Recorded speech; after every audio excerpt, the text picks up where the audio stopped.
Welcome back to Beyond Well with Sheila Hamilton. I am here along with Dr. Brian Goff. Hello, Brian. Hello, Sheila. And Dr. Jenna Lejeune. So good to see you. Nice to be here. I'm so excited You for guys, today's talk. I know. Skye Fitgerald, just completely dreamy in terms of his scope of work. He's an independent documentary filmmaker based in Oregon, and he's explored individual stories in the midst of ongoing political and social tensions for over 20 years. He's documented the effects of political unrest, poverty, physical tools of violence, and more on people, and he's gone to more than 20 countries altogether to do this great work. Skye's most recent film is Lifeboat, and it earned an Oscar nomination and more than 20 critical film awards. All right, you ready, Brent? You've already been recording this. This is like my Robert Plant moment. Oh, I just totally outed for how. I have to say, I told Jason you're Robert Plant. Oh, God. Because it was so wonderful. It was totally, no, he's now in love with you. He now thinks you're the bee's knees. Like, honest to God, I still, I think about that moment and just I feel so like this endearing. humiliation. So She was bad. cooing about Robert Plant before he came on a remote interview, and he was plugged in and heard it all. On the ISDN line. It was so humiliating. That's wonderful. I love those. The rest of the interview, I think my voice was like this. Hey, so tell me about, will you ever have a reunion? Asking the questions one should never ask. And you're thinking- really not I'm sexy. thinking- Not sexy at all. I know you're not. I'm I'm thinking talking of about that. all the ways that could have gone worse for you, though. You know, So you guys, I want to just introduce Skye as this person that I was. Do you remember when Fred Rogers said that line, when things are tough, look for the helpers? Oh, yeah. When I think about when I'm having a tough time in the world, I often bring you up, Skye, because no, you managed to put yourself in what I call sort of the epicenter of suffering, and you do it again and again and again with your documentary films. And the way that you are in the world and what you present is always this feeling of hopefulness and optimism. And I was wondering if you do that on purpose, is part of your belief system that if I'm going to present this suffering, I also want to provide a little bit of insight into who's doing the best work out there. Oh, wow. What an opening, Sheila. Yeah. Thank I go you. right to the heart of that's it. Right. Well, that's very kind. Thank you. I'll unpack that as best I can. I think you're probably onto something there. I think for me, at least, we live in a day and age where there's a lot to be upset about. There's a lot to be concerned about. There's a lot to be scared for, both ourselves and I think the next generation, the generation after that. And so I tried to move through the world in a way where I observe that and acknowledge it and almost embrace it, while simultaneously choosing to sort of push to the forefront individuals who I believe are, in their own concrete, sort of discrete way, living in ways that they believe they can change one small part of the world. Because I think that's how it happens, right? It's like if you take on world hunger systematically, we're never going to solve it. You can't, no one's going to flip a switch and solve that one, right? Or even climate change. But I think there are people in the world all around us. I think there's people in this room who are doing heroic things, who are unheralded, who don't get recognized, and I think we just have to look for them. And I choose as a storyteller to really try to lift those people up and say, hey, look what one person can do. I want to move to your Oscar-nominated film, which is Lifeboat, and then the subsequent film, Lifeboat, The Experiment. I think for people who don't know the story, you learned about these refugees and the crisis that was about to occur in the Mediterranean because of the number of people that were attempting to flee Africa. And you decided to go on a boat with one of the rescue missions and witness the human suffering that was occurring there. So first of all, take us through the decision-making process and why you decided that this was a project worthy of your attention. And then tell me how you shored yourself up for something that was so unbelievably grueling in terms of a human being to witness other people jumping into the ocean and dying. Yeah, first off, what initially led us actually to the Mediterranean story was the film that preceded it, which was called 50 Feet from Syria, which we'd done a couple years previously. And it was on the tail end of that film that, I don't know if you recall the political history, but at that time, so it's 2014, 2015, the EU was getting ready to shut down the border between Turkey and the EU, which really deeply influenced people going across the strait between Greece and Turkey. And so a lot of the people that we were treating in that first film covering with doctors, they said that when that border was shut down, that the Syrian refugees would shift westward into the central Mediterranean. And so I started drilling down on that and doing due diligence, and we discovered it was already happening and that the mortality rate was incredibly high because the EU simply wasn't prepared or set up for the scale of the refugees. And so it was, asylum seekers from Africa. It was also Syrian refugees. There was some asylum seekers from East Africa. It's a broad spectrum of nationalities. And so then during the course of the research, I discovered that to fill that humanitarian gap on that new humanitarian corridor for asylum seekers, that because the EU hadn't filled it, that small little NGOs, non-government organizations, had formed, just civil society intervention, all volunteer, purchased fishing boats, and had motored down to this area 20 miles off the coast of Libya to do what government actors weren't doing, which is simply to pull people from the water. This, Jenna, I want to bring you in because where I started with this was, look to the helpers. Yeah. And I think even on this grand scale, what he's done that's so brilliant is looked to how do I tell the stories of these people to offer some hope and some action that we can all take as human beings, right? Yeah. And I think that is just such an important part about your work is you're not holding up these kind of shiny heroes. I think that's one of the things, that's one of the traps we can get in. We can kind of put these people who are the helpers on this pedestal as if they're made of different cloth than we are. And then kind of psychologically what that does is that makes us not responsible for our own ability to make these profound changes in the world. And so part of your work that I think is so masterful is the way that you film this is you sort of see these are just kind of normal, regular folks who rented boats who are just doing what is kind of the human thing to do. You pull people out of the water when they're drowning, and you don't kind of add a lot of production and shine to it. You're just sort of showing their story. And I think that is an incredibly important thing psychologically to help us be able to see, oh, I actually can be that guy. Yeah. In whatever version it is for us. Yeah, and the story becomes less like heroes rescuing asylum seekers, but humans helping humans. Exactly. Oh my God, Exactly. I love how you said that. Humanizes the helper and Yeah. it humanizes the sufferer. Yeah.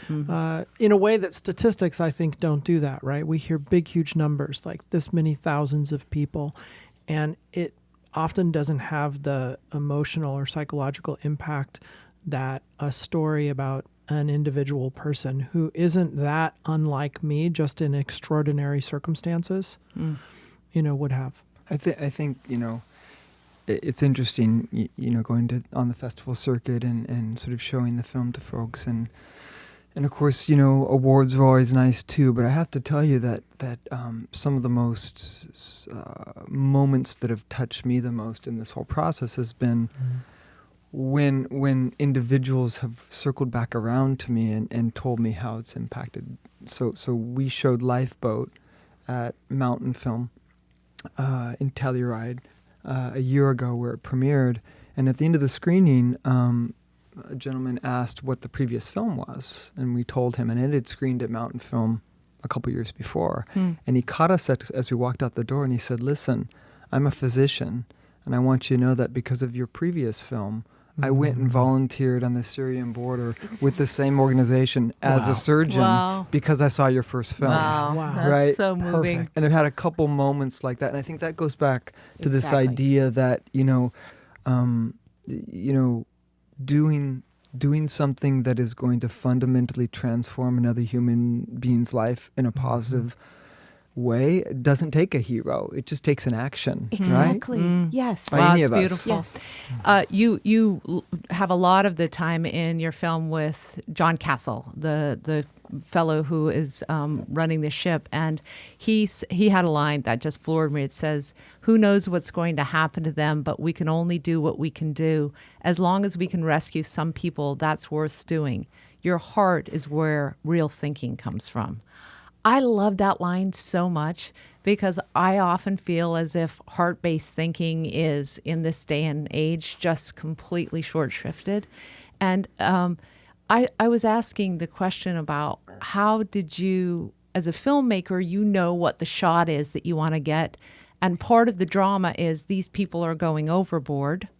But as a human being, you're saying these people are going overboard. What do I do? So what did you do? Did you save them, or did you just watch them have other people save them?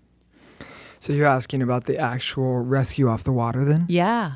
Yeah, that's that was a very real dynamic that we were up against during the course of filming. There were only 2 of us on the filmmaking team on this search and rescue vessel.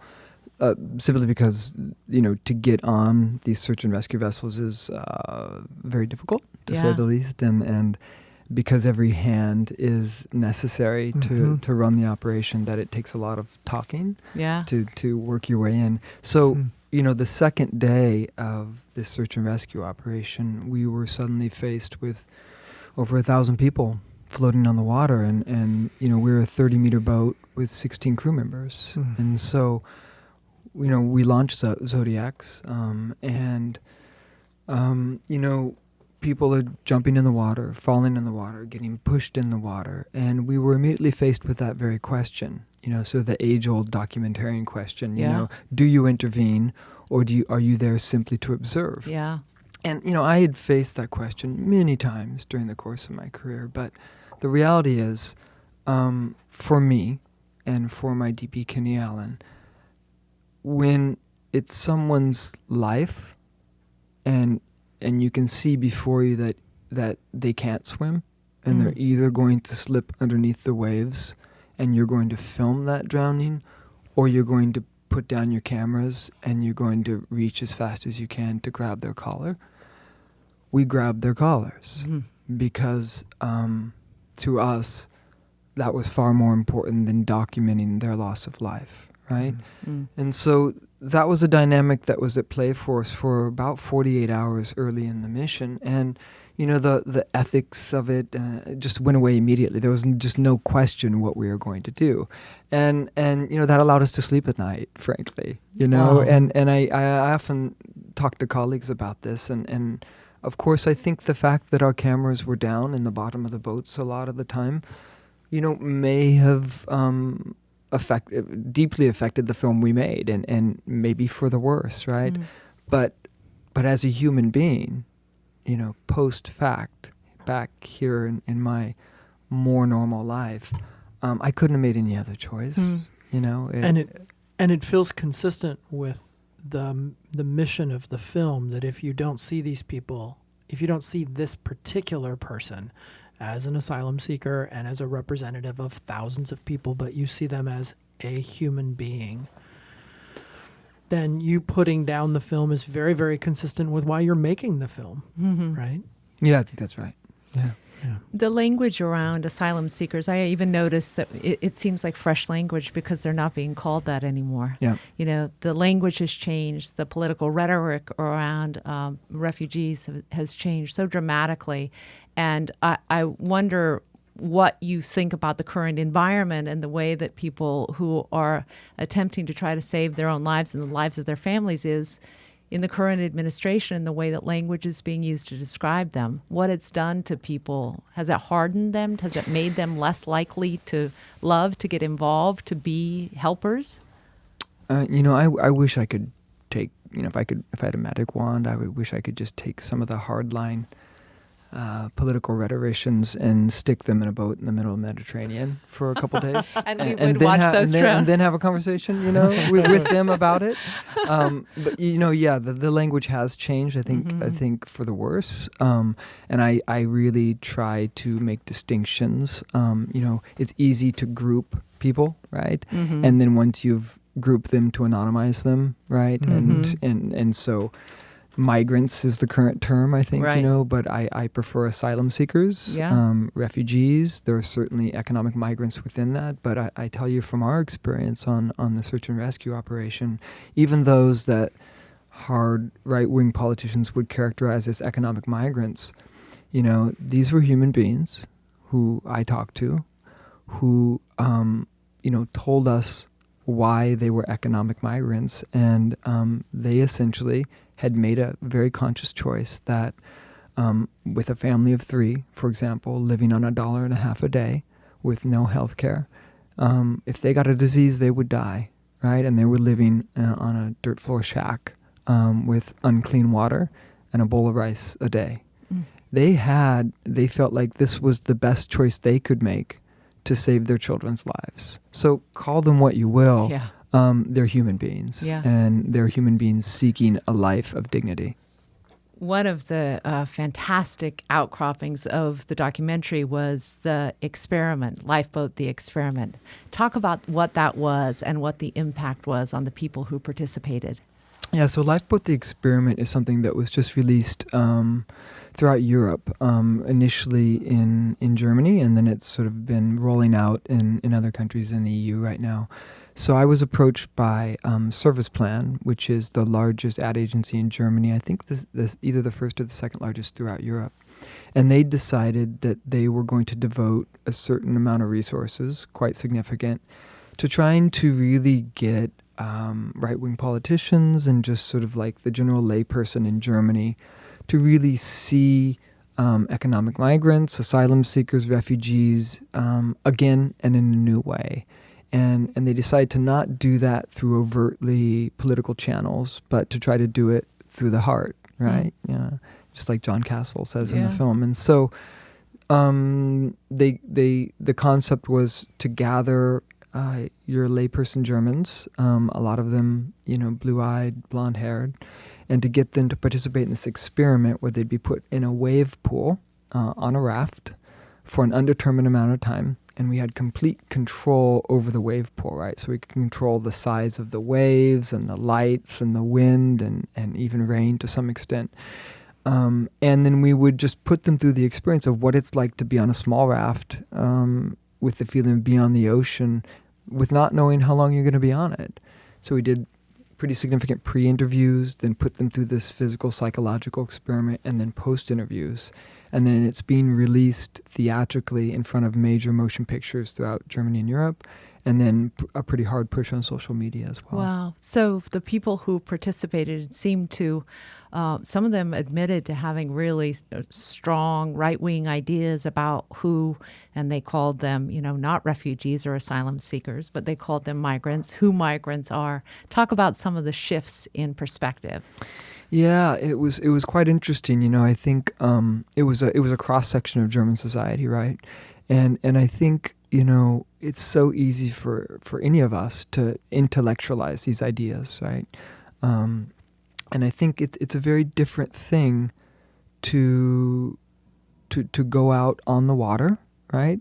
And to experience physically and psychologically what another human being experiences. You suddenly cannot.